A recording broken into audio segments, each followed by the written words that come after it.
How's it going, coaches? Thomas here from MyCoach Ai, and today I want to share a quick how-to video that has everything to do with your active client list. There's a bit of a almost hidden feature here. It's not really hidden, but a lot of coaches don't know about it. That is really, really useful for your workflow, especially if you manage more and more clients, which of course is the goal. There are some really cool ways in which we can work with this active client list right here to just make your workflows a lot more efficient, mainly by filtering them to the most important types of tasks or information that you need to get from your active client list. So let's quickly go over that. Now, the active client list by default is sorted in messages, and of course the newest to the oldest, right? So at the very top is going to show the most recent sent messages, as well as the most recently received messages.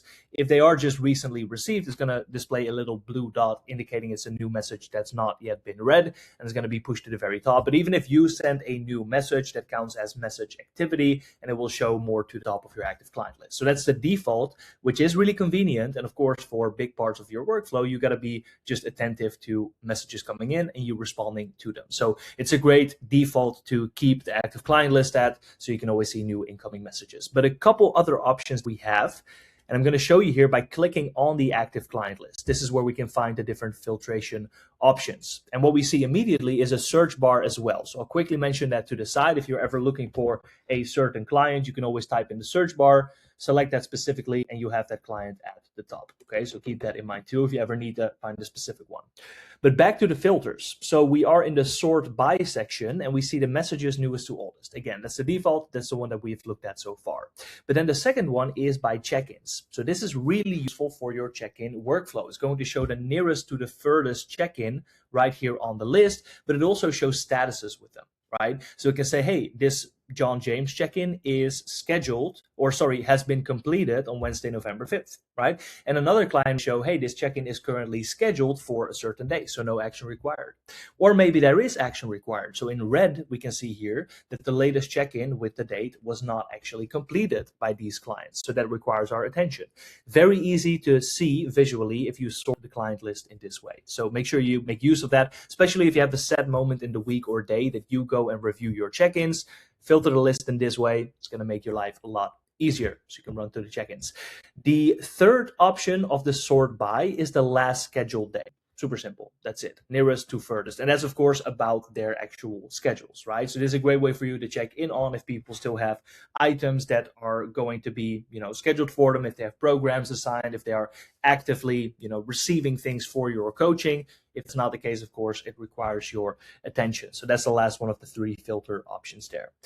All of those extremely useful. Now, there's a few more options, not necessarily filtered in the same way, but here by tags and assistants. Now, first of all, assistants, this may not apply to you, but if you do work in teams within MyCoach Ai, you may have clients that are, of course, assigned to certain VAs, assistant coaches, maybe even multiple people. And you can always, as the admin of the system, filter by, hey, let me see Emma Cooper and all clients that are assigned to Emma Cooper. If you need to do certain reviews per assistant coach or per segment of your client roster, this is a great way to do it. You can filter them by certain assistants, right? And it works in combination with the sort by at the top, right? So you can do per assistant, per messages, for example. So by assistants, really useful. And then last but not least, we can select by tags. Now, this is extremely useful, and you really should be using client tags across the board. Now, quick reminder, when you go to, and let me just, in the meantime, remove this here.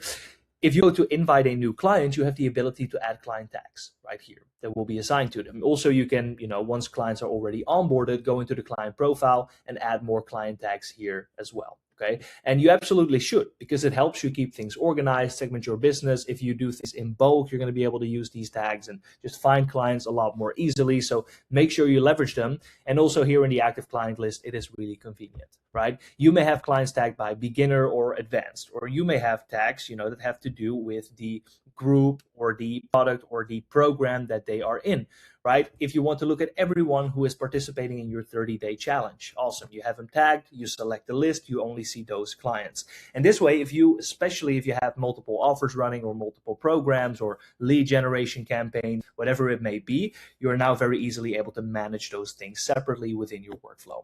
sorting the active client list in that way. So you have quite a few options here, and just getting used to working with these different options for different parts of your day, different parts of your workflow is just really good to make your life a lot easier, because you can immediately just see everything that is relevant, every client that is relevant for your current workflow. So super neat feature. Go explore that a little bit. I hope that made sense and that it was helpful and that's going to help you in your workflow. I got a lot more other tips for you that will be coming onto this YouTube channel, and of course a lot of the videos we posted already. So go have a look, and hopefully we'll see you soon on the inside.